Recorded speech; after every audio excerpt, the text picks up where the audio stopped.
बायजूस की सबसे बड़ी प्रॉब्लम थी कि उनकी सेल्स उनकी वैल्यूएशन के मुकाबले काफी कम रफ्तार से बढ़ रही थी। इसीलिए बायजूस अपनी सेल्स टीम पे बेइंतहा प्रेशर बिल्ड करने लगा। रिपोर्टेडली बेंगलुरु ऑफिस में एम्प्लॉइज को 14 घंटे की थका देने वाली शिफ्ट्स पे काम करना पड़ता था। सेल्स रेप्स को टारगेट मीट करे बिना लंच ब्रेक तक लेने को मना किया जाता था। अगर कस्टमर कॉल उठाना बंद कर दे तो उसका पूरा ब्लेम सेल्स रेप पे आता था। सेल्स टारगेट्स भी अनरीजनेबल थे। हर सेल्समैन को 1.5 लाख की सेल्स लानी होती थी पर वीक। और 2022 में तो बायजूस ने ये रूल लाया कि जो भी सेल्समैन अपना मिनिमम 50% टारगेट मीट नहीं करेगा उसे इमीडिएटली फायर कर दिया जाएगा। इस रूल चेंज के बाद सेल्स पीपल अपना टारगेट मीट करने के लिए साम दाम दंड भेद जो बन सके वो करने लगे। ऐसे कई इंसिडेंट्स आए जिसमें पेरेंट्स को प्रेशर देके, झूठी इंफॉर्मेशन देकर और इवन डरा धमका के सेल्स क्लोज की गई। कई बार तो एक सेल्स क्लोज करने के लिए खुद सेल्स पर्सन ने अपनी जेब से 15,000 रुपए एज डाउन पेमेंट दे दिए। ऑल्सो ऐसी रिपोर्ट्स आने लगी कि कस्टमर्स को अपना सब्सक्रिप्शन कैंसिल करने में और रिफंड्स लेने में बहुत दिक्कत आ रही है। जैसे जैसे बायजूस की मिस सेलिंग और कस्टमर एक्सप्लॉयटेशन की कहानियां बाहर आने लगी, वैसे ही पेरेंट्स का बायजूस पे ट्रस्ट ऑल टाइम लो पे चला गया। लेकिन बायजूस के लिए ये तो केवल प्रॉब्लम्स की शुरुआत थी।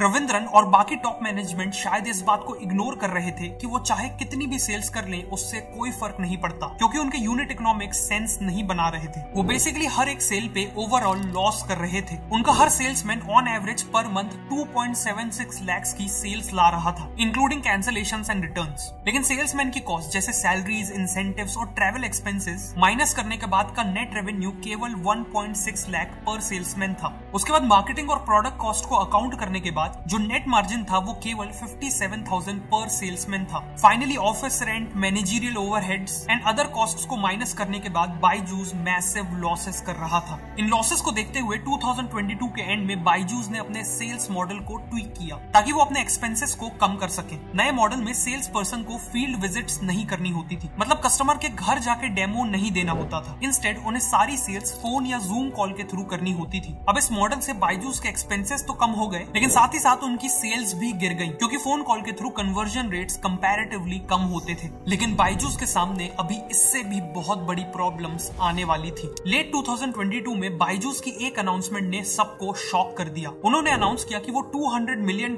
इन्वेस्ट करके अलग अलग सिटीज में 500 ऑफलाइन ट्यूशन सेंटर्स खोलेंगे। लेकिन जिस कंपनी ने इंडियन एजुकेशन को ऑनलाइन ले जाने की पूरी मुहिम चालू की थी, आखिर उसी कंपनी को ऑफलाइन क्यों जाना पड़ रहा था? वेल, ऐसा इसलिए क्योंकि बायजूस को अब उनके ऑनलाइन लर्निंग प्लेटफॉर्म के लिए कस्टमर्स नहीं मिल रहे थे। बायजूस को लगा था कि एक बार पैंडेमिक के चलते स्कूल स्टूडेंट्स को ऑनलाइन लर्निंग की आदत लग जाएगी तो वो हमेशा के लिए ऑनलाइन लर्निंग ही पसंद करेंगे। लेकिन ये अजम्पशन बिल्कुल गलत निकला। 2 साल लंबे पैंडेमिक के बाद स्कूल स्टूडेंट्स ऑनलाइन पढ़ के थक चुके थे। साथ ही साथ पेरेंट्स को भी रियलाइज हो चुका था कि उनके बच्चे ऑनलाइन पढ़ते हुए इजीली डिस्ट्रैक्ट हो जाते हैं। पढ़ाई के साथ साथ वो चैटिंग, सोशल मीडिया और यूट्यूब भी चलाते थे। वहीं ऑफलाइन क्लासेस में ये डिस्ट्रैक्शंस नहीं थे। साथ ही साथ ऑफलाइन क्लासेस में टीचर से डायरेक्ट इंटरेक्शन के कारण जो अकाउंटेबिलिटी आती थी वो भी ऑनलाइन मिसिंग थी। और इसीलिए अल्टीमेटली पेरेंट्स और स्टूडेंट्स ने वापस ऑफलाइन एजुकेशन को ही चूज किया। बेसिकली बायजूस ने जिस एजुकेशन को ऑनलाइन ले जाने के बिजनेस मॉडल पे बिलियंस ऑफ डॉलर्स उड़ा दिए थे, वो मॉडल ही फ्लॉड था। उसमें पैसे बनने ही नहीं वाले थे। बायजूस की हालत ऑलरेडी खराब हो चुकी थी कि तभी कुछ ऐसा हुआ जिसने बायजूस को पूरी तरह से एक्सपोज कर दिया।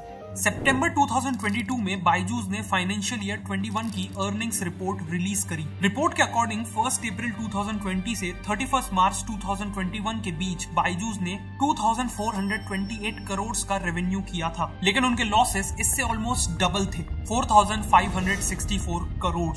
बेसिकली उस साल बायजूस ने हर दिन 12.5 करोड़ रुपए का लॉस किया था। लेकिन इससे भी ज्यादा चिंता वाली बात यह थी कि उनका 80% रेवेन्यू टैबलेट्स की सेल से आ रहा था और केवल 20% रेवेन्यू ही कोर्स फीस और कोर्स स्ट्रीमिंग से आ रहा था। रेवेन्यू के हिसाब से देखें तो बायजूस एक एडटेक कंपनी थी ही नहीं, वो एक टैबलेट बेचने वाली कंपनी थी। इस अर्निंग्स रिपोर्ट से बायजूस का कड़वा सच सबके सामने आ चुका था और इसी के चलते अगले कुछ समय में उनपे मुसीबतों का पहाड़ टूटने वाला था। सबसे पहली प्रॉब्लम थी फंडिंग की। जिस बायजूस कंपनी में 1 साल पहले वीसीज हजारों करोड़ों रुपए लगा रहे थे, अब उसी कंपनी को कोई छूने को भी तैयार नहीं था। और इस कारण बायजूस के पास पैसे खत्म होने लगे। एम्प्लॉयज की सैलरीज डिले होने लगी, महीनों से वेंडर्स की पेमेंट्स अटक गई और लोन रीपेमेंट भी रुक गई। फिर एक बहुत बड़ी लीगल प्रॉब्लम आ गई। जिन यूएस बेस्ड कंपनीज ने उन्हें 1.2 बिलियन डॉलर्स का लोन दिया था, उन्होंने बायजूस पे लोन डिफॉल्ट और लोन टर्म्स को वायलेट करने के लिए केसेस फाइल कर दिए। इनकी मांग थी बायजूस के सभी एसेट्स और सब्सिडियरीज का कंट्रोल गेन करना।